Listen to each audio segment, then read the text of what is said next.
మాడ్వి Hidma Maoist comrade దశాబ్దాలుగా బస్తర్ అడవుల్లో తిరిగిన పెద్ద పులనే చెప్పాలి.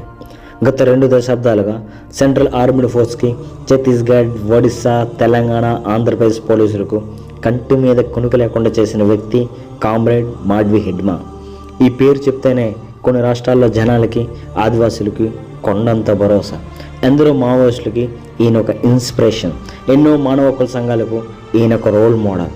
గిరిజనులకు అభివృద్ధి అందనంత దూరంలో ఉండడం, ఎన్ని విధాలుగా ప్రభుత్వానికి వివరించినా పట్టించుకోకపోవడం, అటవీ సంపదను ఇష్టానుసారంగా దోచుకోవడం, అడిగిన అడ్డొచ్చిన గిరిజనులపై దాడులు చేయడం, గిరిజన మహిళలపై అత్యాచారం చేయడం, అక్రమ అరెస్టులు చేయడం, ఈ అక్రమాలను చూసి తట్టుకోలేక అన్నీ వదిలి సాయుధ పోరాటం వైపు అడుగులేసిన శక్తి కామ్రేడ్ మాడ్వి హిడ్మా.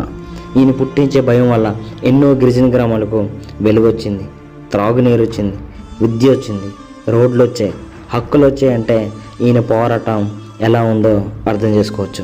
గత 2 దశాబ్దాలుగా ప్రభుత్వం ఈయన కోసం ఎన్ని కోట్లు ఖర్చు చేసిందో లెక్కే లేదు. ఈయన నెత్తి మీద 1 కోటికి పైగా రివార్డు ఉందంటే అర్థం చేసుకోవచ్చు ఈయన ఎంత ప్రమాదకరమని భారత ప్రభుత్వం భావించిందో. మాడ్వి హిడ్మా తన స్వార్థం కోసం గనపట్టలే. వ్యవస్థలో పేరుకుపోయిన అవినీతి, అక్రమాలు చూసి అది తట్టుకోలేక ఎలా అయినా దుర్మార్గులకు బుద్ధి చెప్పాలని, వెనుకుంటే మట్టు పెట్టాలని డిసైడ్ అయి అడవులకు పోయి గన్నపట్టాడు. అటువంటి వ్యక్తి పోలీసుల ఎన్కౌంటర్లో మరణించడం ఆదివాసులకు, మావోయిస్ట్ సమాజానికి తీరని లోటనే చెప్పాలి. జోహార్ కామ్రేడ్, జోహార్. ఉంటాము. అయిపోలేదు మామ, ఇంకా చాలా ఉంది. మళ్ళీ కలుద్దాం.